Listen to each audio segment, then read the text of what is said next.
এই গাছটা সাধারণ না, এটা মানুষকে চিনতে পারে। ভালো মানুষ হলে ফল দেয়, খারাপ হলে ভয়ঙ্কর শাস্তি। কিন্তু একদিন এমন কিছু হলো যা পুরো গ্রামকে বদলে দিল। রাহিম নামে এক গরিব কৃষক ছিল। সারাদিন কাজ করেও ঠিকমতো খেতে পেত না। গ্রামের লোকজন তাকে নিয়ে হাসত। একদিন সে জঙ্গলে কাঠ কাটতে গেল। হঠাৎ সে একটা অদ্ভুত গাছ দেখতে পেল। গাছটা হঠাৎ কথা বলতে শুরু করল।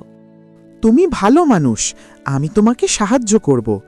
রাহিম ভয় কাঁপছিল, কিন্তু বিশ্বাস করল। গাছ বলল, শুধু ভালো কাজ করলেই ফল পাবে।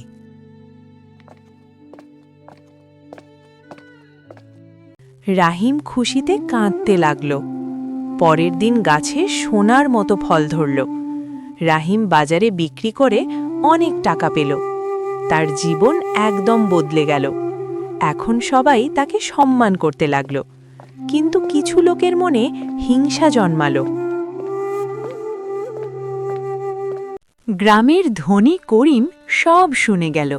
সে ভাবল, এই গাছটা আমার চাই। রাতে সে চুপি চুপি জঙ্গলে গেল।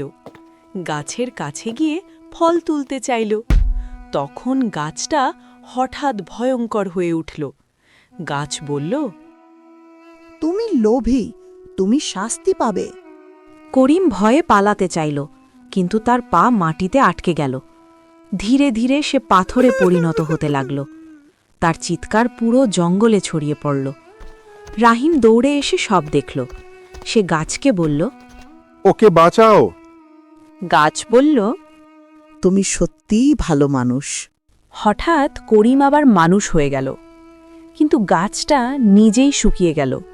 গাছ বলল, আমার কাজ শেষ, এখন তুমি মানুষের মন বদলাবে। রাহিম বুঝল আসল জাদু ভালো মানুষ হওয়াটাই আসল শক্তি। পুরো গ্রাম বদলে গেল সেই দিন থেকে। তুমি কি ভালো মানুষ হতে পারবে, নাকি করিমের মতো ভুল করবে? কমেন্টে লিখো তোমার উত্তর। এমন আরও রহস্যময় গল্প পেতে এখনই সাবস্ক্রাইব করো।